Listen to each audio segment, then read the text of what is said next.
Welcome to another episode of Entrepreneurial Athlete. I am your host, Phylesha Sanders, and today I am honored today, y'all. This is my friend in real life. Like we go back. I don't even want to say how far back we go. But y'all, I'm excited. I'm honored because we're going to get into her story, but let me tell you, because she has helped me. Kayla Alexander has helped me. Well, we first met in college, y'all. We played basketball together at Syracuse. And she was honestly, I would say, like one of like the first five of friends that I met. Like, of course, you go to college and you meet some people. But Kayla was like my very first friend in college, one of them, and we've been tight ever since. And she has a beautiful story, y'all. I don't even want to get into it because I'm about to like really dive into like you got your jersey retired, last year at Syracuse. Well, first of the year, 2025. And an Olympian athlete. Where do I don't even know where to go with you. You have done remarkable things, like within your basketball career, because you're still a pro athlete and you have your business, which is Tall Size. And it's we're gonna get into that. But Kayla, thank you for joining us today. I really appreciate you hopping on and sharing your journey. Oh, no, thank you for having me. And also, I just want to throw out that you inspire me. So I love everything that you're doing. And I'm excited to be here to just chat it up with my friend. Yeah, I'm excited. Okay. So, I've been doing this thing where I ask a question, right? So Kayla, tell me as you are an athlete, what is the biggest impact from your sports career that has helped you within your business? I would say to trust the process and just get started. Whether it's in basketball, meeting new people, businesses, it's all about starting and then just trust the process. Like knowing that getting started is going to get you that one step closer to the vision of what you have or that goal that you have. And that when you start, it's not always going to be great. It's not always going to be perfect. It's not always going to look how you want it to look, how you envisioned it. But the goal is to start. Because then from there, as you keep going through the process and the journey, you learn, you grow, you get better, you make mistakes, you pivot, and it helps you get that much step closer to the ultimate goal that you're trying to achieve. And I've learned that with basketball because when you first start playing, or like when you're trying to master a move, you're not going to master on the first try. It's going to take lots of reps. Getting it in practices first and then trying it out in games before you perfect it. Meeting people for the first time, you're not going to get to know them just like that. It takes time to build a relationship and connections like us. And we're over a decade deep, and I love it. And the same with business too. Like when Cole and I started Tall Size, the vision of what it looks like now is not what it looked like when we first started. Nothing close. And it's grown over the years. It's evolved as we've learned and grown and made mistakes. So I would say that's what's really stuck with me through my basketball career, just that whole process of getting started and trusting the process and the journey along the way. Yep, 100%. I will definitely say that keep going. Consistency is real because I think when I started in my entrepreneurial journey, I think my vision for myself, I mean, I honestly didn't know what I even wanted to do. Let's start there. Like I just knew I wanted to be an entrepreneur. And then, but I think the beauty of it though is really finding out what is going to be or what you're going to end up really doing. So like I started out in Amazon FBA, and then I did a little bit of podcasting back in the day. And then I went into real estate and, MLM, and, it's just like back and forth. But I think that's the beauty though of just falling in love with the process and knowing that you are getting one step closer to what you're supposed to do and what you're supposed to be. So, that you're speaking facts. I definitely agree. I Um, bet during that whole journey too, you probably gained a whole bunch of new skills you didn't have before. You probably made new connections that came in handy down the road with like new things that you're doing. So yeah, it's all part of the journey. And like I love God has a way of working things out and bringing the right people or skill sets to at certain times. that is 100% true because, and if you don't even do anything, like you said, you're not going to develop the skills. You're not going to meet those people. And I always say it's not about, it's all about networking, right? That's one of the things I always say. Like you just never know. Just never know who you're going to meet along the way and what they can do for you. It's not about like a transactional, like a relationship, but you just never know, right? So, you know. Yes. So let's take it back, Kayla. Let's take it back to when you started playing basketball. Walk us through that. How old were you? I mean, did you know right away that basketball was your sport? No, when I pictured so I started playing at 12, and it was actually my business partner, Nicole, who got me into playing basketball.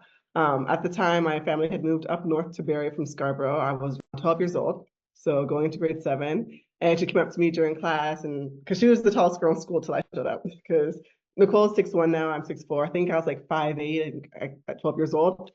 So I show up, and she's like, "Oh, you're really tall. You should come to a basketball trout with me." And I was like, "Sure, why not?" And literally, that's how it started. But before that, basketball was never in the picture.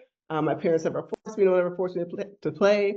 I was an art kid. Like I loved art, I loved drawing and painting, and I always thought I was going to grow up to be this art teacher or artist and teacher at the same time. Like that was my vision for my life. This is not how I envisioned my future when I was a 12-year-old girl at all. So you say, because for me it's different, right? I picked up a basketball when I was 4. My mom tried to put me in ballet. I wasn't going for that. I was a mini tomboy, like braids back, like never wore dresses. Like basketball was like my thing. So I knew like that was what I was going to be, right? But for you, right, you didn't, basketball wasn't in your what is it? Like it was in your mind. Mm-mm. So when did it switch, right? Because now, I mean, you've done it all, right? D1 athlete, you're a pro athlete, right? You're still playing. When did that Mhm. switch for you, knowing that, oh crap, like I'm good at this. I think I could take this far. I think it was like incremental steps. So I started playing. I wasn't very good. We always joke that if the tryouts were filmed, we'd all have a laugh for days because I remember tried to do a layup, break that thing so hard off the backboard, it went in the other direction. I was playing hot potato with the ball, like just a mess. But God, all God, because He has a way of like working everything out. So I make the team. The coach, Monique Kovac, she's like, I can't teach height, which I had, but I can teach you how to play basketball. So she gave me a chance. And over the year, like that's year they developed my skill sets, and I just started to just fall in love with the game. I loved the learning process. I loved that moment when you like work really hard and you master something new, like just that excitement of like, okay, like I can do this. But that actual moment for me where I was like, oh, like I'm actually pretty good at this. I think one of those big moments was, well, there's like a lot of them throughout the journey, like playing for Team Ontario or making the team, and then playing up. Um, the way I was able to help like my high school team, playing junior national. A big moment for me though was when I entered either going into grade 9, I think, grade 9 or grade 10, maybe, yeah, one of the two. And I got this letter from Texas Tech University. And I was like, how in the world did this school in Texas find me, little me, all the way to Barrie? And it was just like the beginning of like that what's that recruiting Mhm. experience. I was like, wow, colleges actually want me or think that I would be good enough to play at their college. Okay, let me like step this up a bit. Let me keep going. So that was like a moment that always stands out to me. And then actually getting a scholarship to play at Syracuse, and then just going through that motion, and then earning a starting position, and then just all the little steps along the way. Eventually getting drafted, and then realizing that I can pursue this as a professional, and then doing that for the last 12 years now, which is still mind blowing.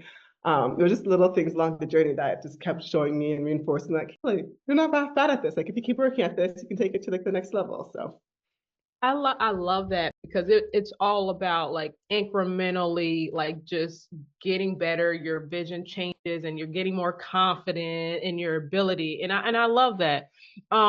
So okay, walk me through. Now we're in college, right? okay. You got your full ride and you're doing the thing, like you said, you're starting. Um, so was how was the college experience for you? In what sense?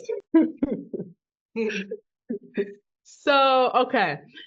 Right, because like you come in, when did you start? Like what year did you start? Were you a freshman, My sophomore year. I sophomore remember year? I was playing under, I had the best senior, Bianca Saxon now. Yeah, she was amazing. She took me under her wing, took care of me, and I started after her because she graduated after. Okay, awesome. And so you're a sophomore starting. And so as like as a sophomore, right? That's huge because it's like excuse me. Yeah, I'm getting over the flu, so I might be coughing here and there. You But good?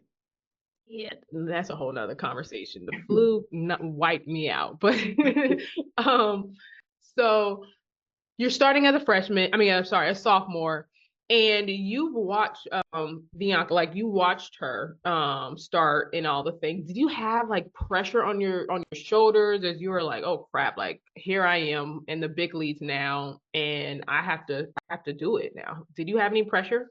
Oh, absolutely. Absolutely. I feel like, I don't know, I felt like I was just a very somewhat stressed out kid in college, like between basketball, that I think maybe it's all, I don't know, I won't say all, but I know for me as an athlete, like you put high expectations on yourself. Like you can't be perfect, no one is, but like you put that expectation on yourself, like you want to be perfect, you want to perform, you want to perform to the best of your abilities. And so that adds up, that puts that pressure on yourself, usually. That's what I did. And then you have the other component of like your schoolwork, making sure that you're performing off the court, keeping your grades up, just having a standard that you're trying to like hold. And I know that's what I did for myself. So I felt like I was a little stressed out a lot in college. And my mom can tell you, like I used to call her all the time, like there's so much expectation. I feel like I have to do A, B, C, and D, and I'm stressed out. My mom would always be like, Kayla, calm down, take a chill pill, like you got this. But the thing that really helped me through all of it was FCA, the Bible studies, and like really diving into the word and realizing like, Kayla, like don't worry about things that are out of your control. All you can do is just perform to the best of your abilities, do the work ahead of time so that you stay prepared so you don't have to get prepared, and then let the rest work itself out. So, but yeah, I feel like I just worried a lot when I was in college, but it's that expectation that you put on yourself as an athlete. Like you wanna be the best, perform to the best of your abilities for your teammates. Absolutely. And let me lay a land for y'all because Kayla's a sophomore. I'm a freshman at this point, right? I let me share my perspective. So I'm coming in as a freshman, and mind you, I was a bit naive. I don't know about you, Kayla, but I was very naive coming into um sorry, my husband, I don't know why Marcus is calling me. But I was very naive coming into college because, you know, you have high school where you're one of the best, if not the best, at your school, maybe even in your city and even in your state. And for me, that was the case. Going into college, everybody is good, right? Like, I mean, we all coming from that space.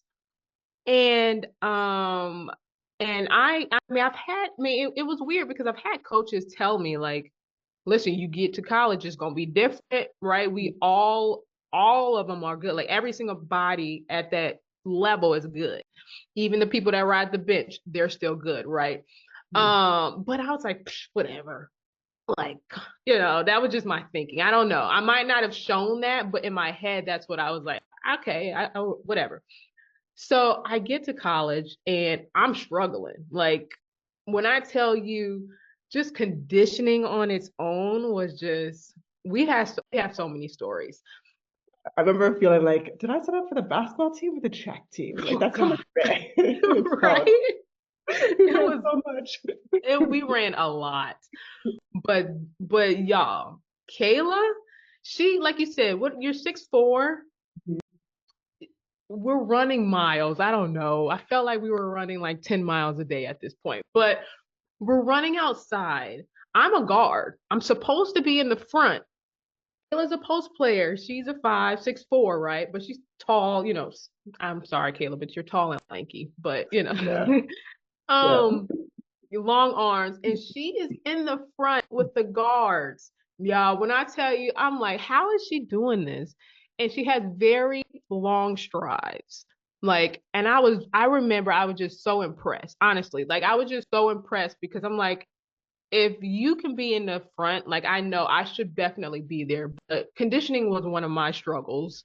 Like I've always struggled in that area. But so I just wanted to lay that out there and just give extra context because I felt like me coming in, seeing you on the court, like you already, I just felt like you dominated and you handle things gracefully.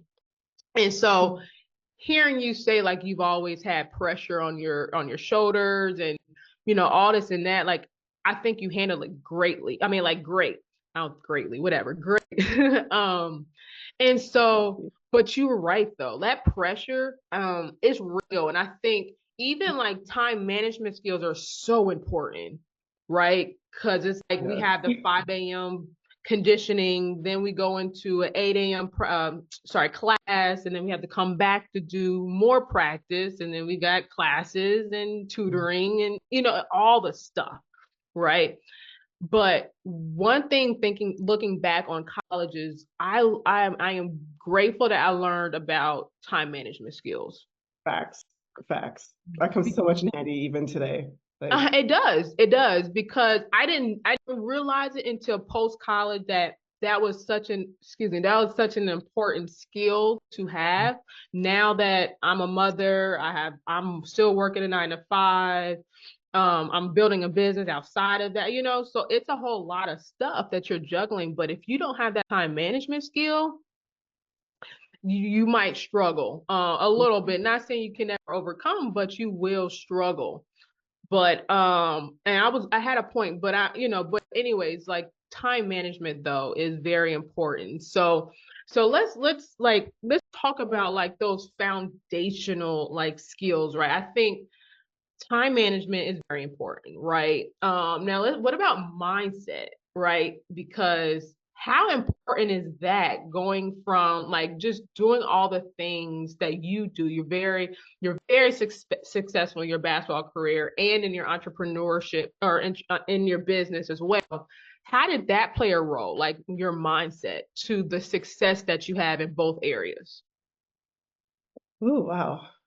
Okay, there's a lot of thoughts. Okay, first I want to go back real quick to what you said about the time management piece. I think what helped me, like, in just in general, like even I was thinking about this when you said time management and like the conditioning as well. I think something that helped me to that point was when I was in high school. They created this. This is before prep schools in Canada existed. They created this thing called NETA, National Elite Development Academy. So in grade 11 and grade 12, I lived away from home with the host family my first year. And what we did is we'd go to like high school, we'd go to our classes in the mornings, and then we'd get lunch, and then the afternoons we'd go to this university called McMaster. This was all in Hamilton at the time, and we would train. They'd like prepare us. So like we would do strength and conditioning, and then for games we either played high school boys or we played pro colleges. Like we traveled for that. So and I feel like that whole system of like that time management of okay, you have classes in the morning, you're training in the evenings, and then you have a tutor, you're doing your homework in the after school, and then on the weekends you're traveling or playing games, or maybe even during the week you're playing games too. Like that time management, I think that all helped set me up for success because it started laying down the foundations early, so that when I got to college, I wasn't so overwhelmed. I had that some experience to know what to expect. So I think conditioning wise, like I also like pressure everything in college, but from a conditioning standpoint, like understanding what to expect, I think that really helped me. So I wasn't like in a huge shock when I got to college. And then as far as like the mindset piece, I think, I don't know, for me, it was just always like, I know my expectations for myself, I know what I want to accomplish, and then just trying to go out there and execute it and just being excellent and trying to be excellent in everything that I do. Am I always going to be like perfect? Yeah, absolutely not. But that idea of like just giving 100% of what I have, what I can, believing in myself and trusting myself. And on those moments where I don't trust myself or doubt myself, having a support system that encourages me and like lifts me back up. So to that, I have to give credit to like my parents, teammates that support me, and like coaches as well on campus that really helped me during that process. So I think just a little bit of personal stuff of like knowing what I want and setting personal expectations, but then also having a great system or support system around me as well too. I Yeah, don't know if that's that or not, but no, no, no, no. That's important because support system, like, and it doesn't have to look so traditional, right? Like, support system could come from your friends if you don't always have it like within your family, right? It can even look like we are both Christians, right? And that is reading the Bible, being surrounded by people that you have the same like-minded goals and values and all of that, right? And so that is really important because when I tell you like I developed such a victim mindset in college where it's just like I blamed everybody else for my lack of success in college instead of looking at myself and seeing my flaws. But one person that did not allow me to think that way was my mom. Like she was giving me so much tough love. I mean, I'm crying on the phone, like, Mom, the coach doesn't like me, I'm crying. And she's like, suck it up. Like this is only gonna make you stronger. And it did. Right. And now I can really pinpoint when somebody else has victim mindset. And I'm like, let's cut that out. Like cut it out because that's going to not get you what you want, right? It is only going to get you a couple of steps behind, and then and sometimes you're going to even stay there for too long, right? Okay, feel sorry for yourself for a day. I give you that. But after that, all right, let's do something about this, right? So, anyways, and so I will say definitely having that support system is so important because if I didn't have that from my mom, my teammates.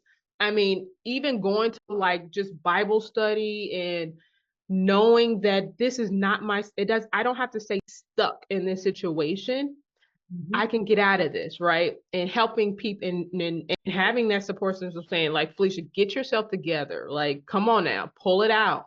It's really important. I wouldn't really have the mindset that I have now if I did not have the people that I had in college. And so now, Kayla, right, you're pro athlete. I mean, let me tell people that you were drafted four, three, First round, eighth pick. eight pick, eighth pick in the first round to the San Antonio Stars. I'm gonna run through your credential here. So if I missed something, let me know.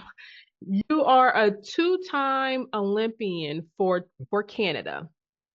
Okay. I mean, you played in this past Olympics, which was in Paris. Yeah. And then what was the time before that? Tokyo, 2020 to 2021. Yeah. Okay, Tokyo. So Tokyo and Paris. And then your pro athlete you're playing in what country right now? Currently in Valencia, Spain, playing for Valencia this year. Spain, right? And then I mean, World Cup, you played in the World Cup. Like you have it, right? Like that, like I dreamt of playing pro, right? That just wasn't in my cards, but and I admire that. So going from you had the success in basketball, right? And so what made you say, you know what? I think I also want to do a business. What made you think that? So I think I've always had this entrepreneurial mindset. So I'll give you an example. So I remember how I said I was like an art kid, like I just love to draw and art back in the day when I was like in like elementary school. Do you remember those laminating machines that Yes. you like make things like official, like protect it?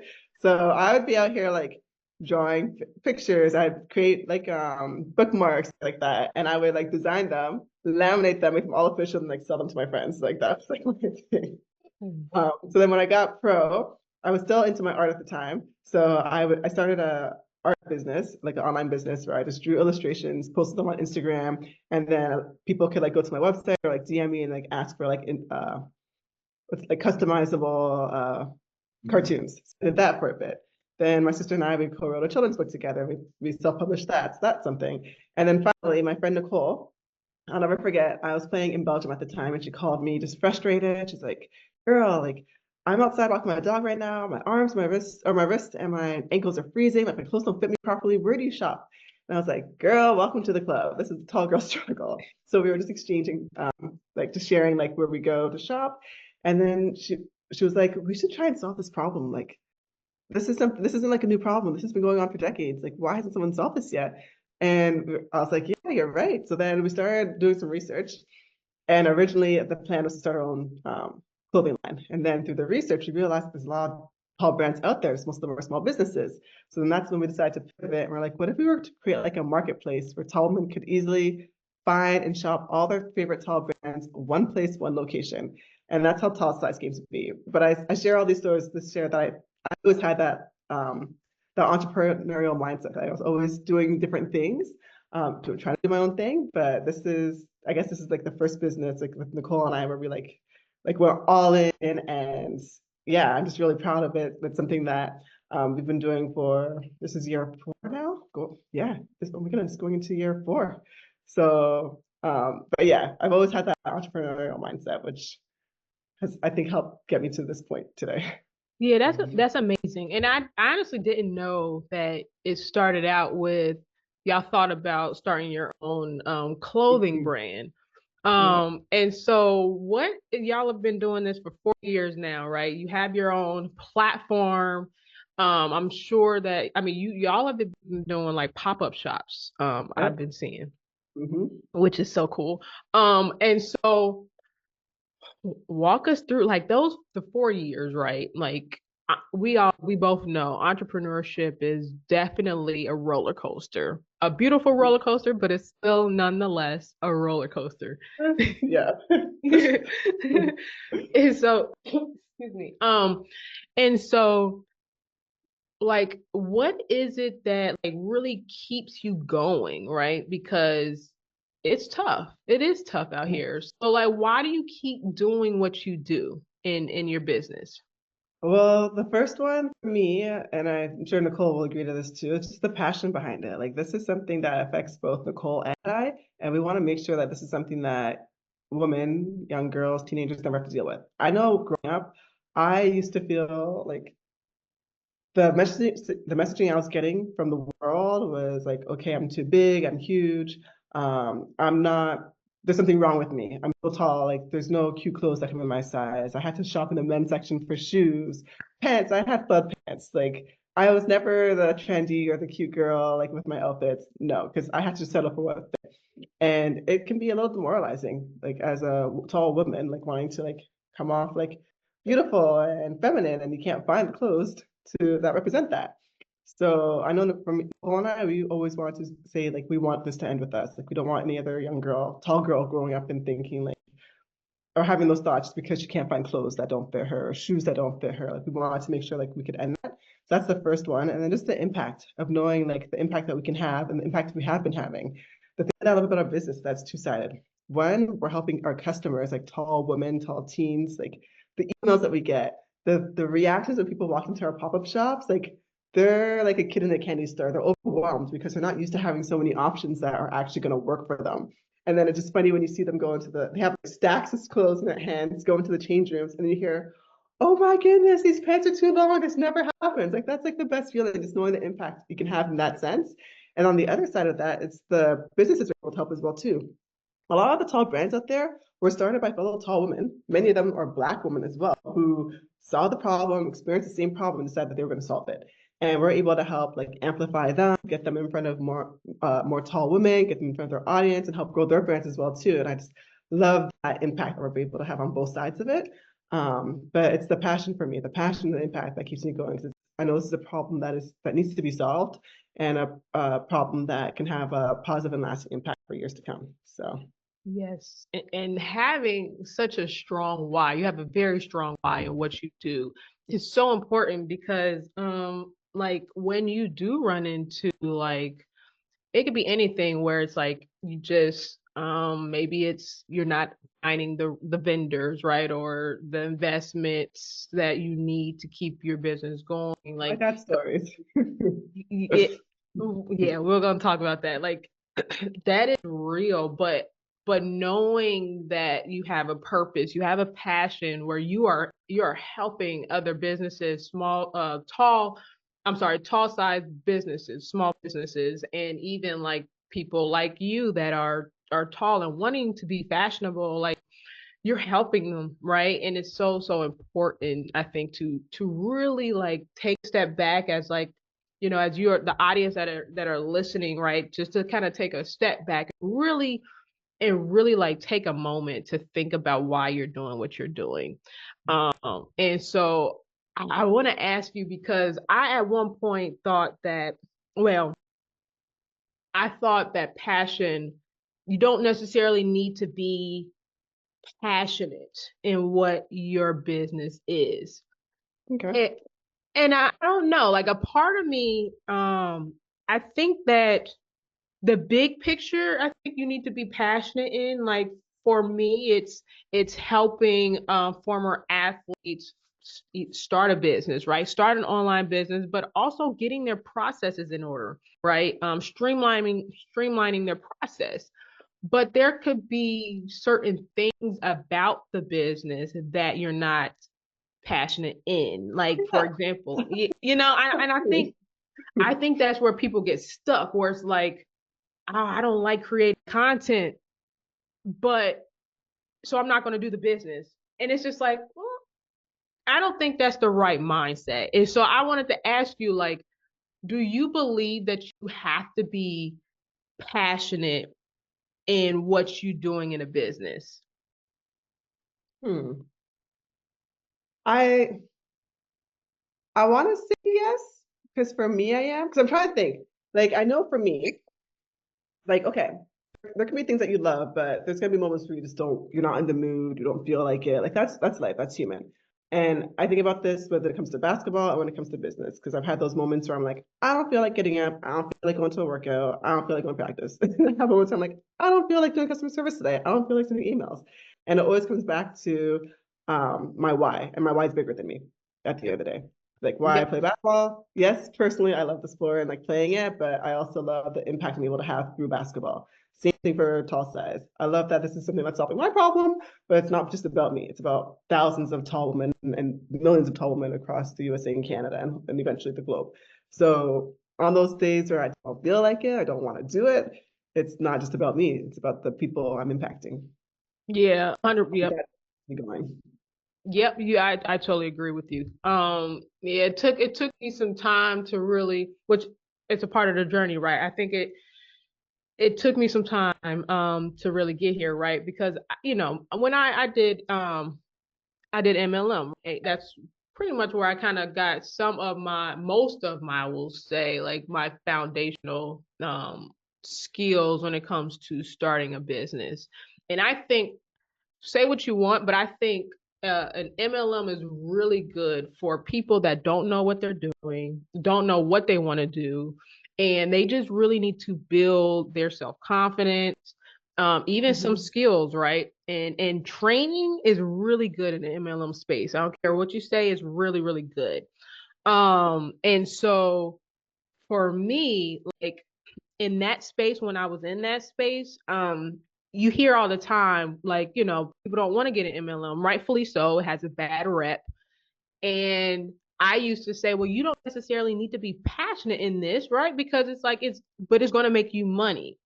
And that's kind of where I was at. And now I'm out of that space and I see the importance of needing to be passionate in what you do because at least big picture wise, because it's easy to just stop, right? It's Mhm. easy to just like when it gets hard, like we're gonna get into your hard moments, but like when it gets very hard where you're reaching out to you're sending cold emails, you're sending cold DMs and nobody's hitting you back up. It's I'm like there. I'm done. Like this is not for me, you know? But if you're passionate in what you do, you're gonna be like, okay, like you might have a different perspective. That's a bad day. Okay, this sucks. But I know that I have a bigger purpose in what I'm doing. So I need to keep going. Like this is just a little obstacle. I'm gonna get through that. And so with you, like you've been in it for 4 years. What were those like hard moments for you in your business with Nicole? And then like kind of a two-part question, but it's like what helped you get over those hard moments? Okay, so some hard moments. Oh, okay, you already mentioned one of them. It's like so for us trying to get like PR or no, let me go back. Even the beginning, just trying to get brands to like join our platform. So we have over 40 brands now, I believe, on Tall Size. At the beginning, we got six, and I remember just sending emails, trying to connect with people. We would get emails from people saying, "Is this really for real or is this a scam?" Because like I'm not understanding like that. We're like, "We're real. We promise we're real. Just trust us." So that was hard. But then it's funny because then now, okay, if you like, what's the word I'm looking for? Uh, I'm blanking on what I say. Basically, if you can see into the future now, if we could see into the future, because here we're like struggling, just trying to get six brands, and we're like, come join our platform, just try it for 6 months free. If you don't like it, you can leave, whatever. And then now, 4 years later, people are emailing us because they want to join our platform, and that we would have gone to that part if we had stopped because we couldn't get six people, or if because we kept getting no's.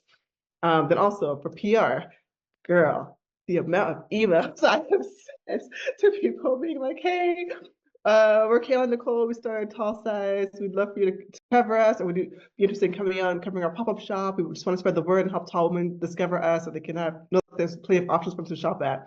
The amount of either like no responses or people saying, we're okay, we don't, this isn't like the best story for us to cover right now. But all you need is that one.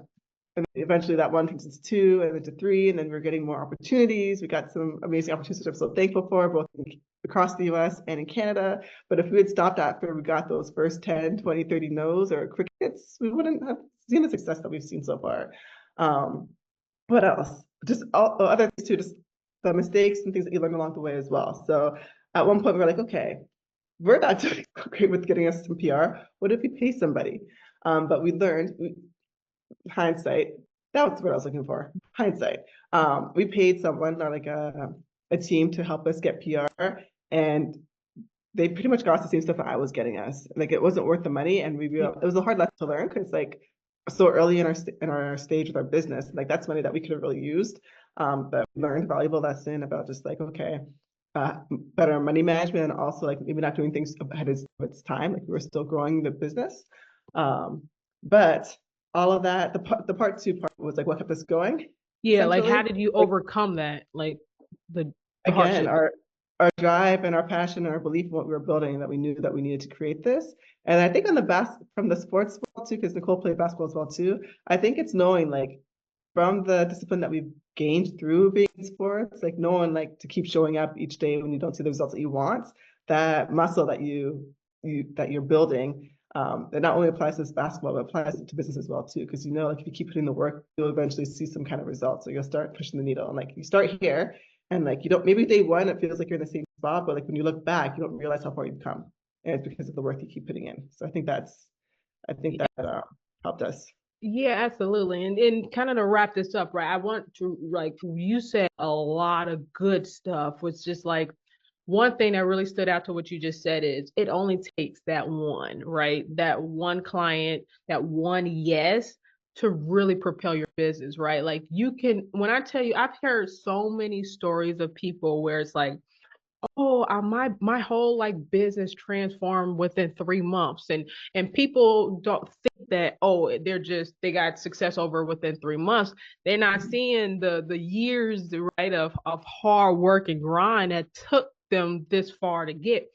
And Mhm. it was all probably from that one yes that turned into two to three and whatever the case may be, but they kept going, and they kept going. And I remember it was recently. I heard someone say, which I'm going to butcher this because I never could remember sayings or songs the way that it's supposed to be. But he said something in along the lines of like, if you want to live in the like the 1%, like if you want the 1% lifestyle when it comes to your business, then are you able to how did he say, are you able to like go through like the 1% rejection, right, to get there? Like, Mhm. so like if you quit after 10 no's, you're not going to live that 1% lifestyle essentially within your business, or have the 1% business that you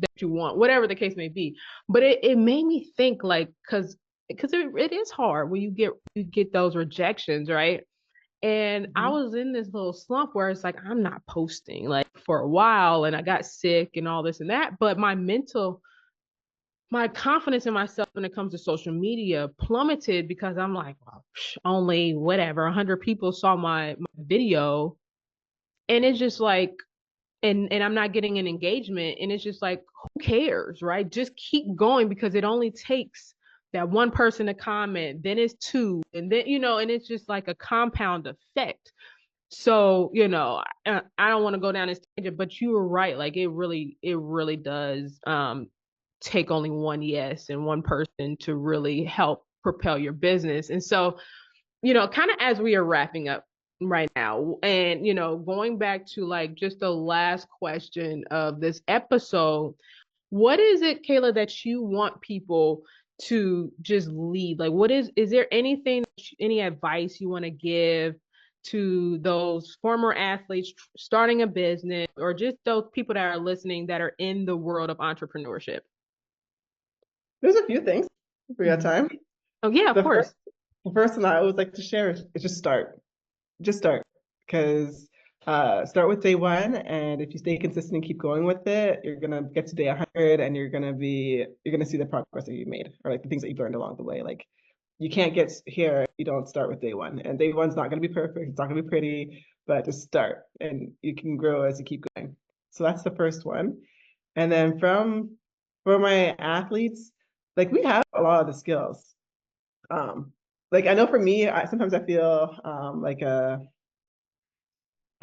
unqualified in the business that I'm in right now because I'm like I didn't go to business school for this. I wasn't for any tech, so tech startups. I'm still a professional basketball player, but there's a lot of skills like that you learn through sports that help you, like or even just muscles or training that you get from like the discipline, the consistency, the communication skills, having to reach out to people, all those different things, collaboration, working with people.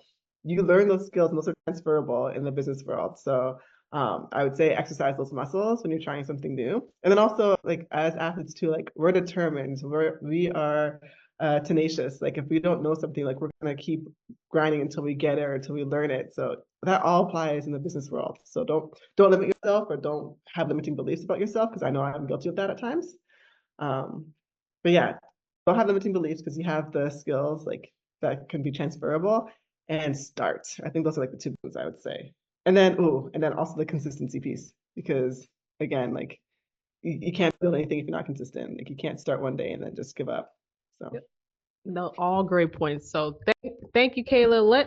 Where can I find you on social media? What's your website where if a young woman, if a woman at all, a tall woman want to shop on your brand and your platform? cool. So I'll answer that in a second, but I want to hear your spot. What's your advice? My advice, okay. So definitely, I feel like you, as athletes, right? I talk about this a lot, where we already, like you said, have the skills to build any type of business. I don't care what it is, and it is because we have the time management skills, we have the mindset, the determination to just keep going, the resiliency that it takes to keep going Mhm. and growing your business. And so for what I will say is, one, to trust in your own ability that you can do what you set your mind to. And then the second thing is, alongside that, is consistency. I'm big on just no, don't look at the views, don't look at the engagement, don't look at none of that. Just keep your head down and be consistent in what you're doing. Post that content. Don't care about what nobody says, right? Because I was there where I was embarrassed to how I didn't like how I talked. I thought I wasn't smart enough, right? Like I felt like I didn't have any influence. Don't do any type of self-sabotage, right? Keep going, be consistent in it no matter what it looks like. Because when I tell you that you will get yourself out, like you will start to see the compound effect. Like you got to keep going for the compounding effect to kick in and keep going. So I will say those are my points. So Great thank you. advice. Of Nobody course. asked me that before, but thank I want you. to hear too. To answer your previous question, all my tall ladies out there, or if you're a tall brand that you're looking to sell to the taller community, go to our website is tallsize.com. So it's tall and then size, because we try to do something fun, because there's plus size, there's petite size, but there's never any tall size. So we're going to create that. We're also tall size when we're on Instagram. We have a TikTok page, but Nicole and I are not very consistent on that page. We need to work on that. And then we're on Facebook as well. And then if you'd like to just catch up or follow me, I'm KJALEXAN40. So KJ Alexan 40 on Instagram. That's my main platform. Yeah, Awesome. that's it. All right, y'all. So I will, of course, make sure I put all that information in the description below so that y'all can tune in. When I tell you she is Miss Fashionable, I don't care what you don't let her tell you nothing. Check out her Instagram pages and check out the fashion that she gets it all from her site. Y'all check them out. And if they're in a pop-up near you, go and support and go get you some clothes and some shoes and be that Yes. girl. We are So planning for this year our pop-ups for the fall. So yes. we'll have information dropping soon. All right, y'all. Y'all heard it. So thank you again, Kayla. Like, thank you again for tuning in, for sharing your story, all the things with us, and we're honored. I'm honored. And y'all, if y'all are looking to be a guest on my podcast, please hit me up in the comments down below. You can DM me on my Instagram page too. I'll get back to you. But until next time, y'all, we'll check you out in the next episode. Peace.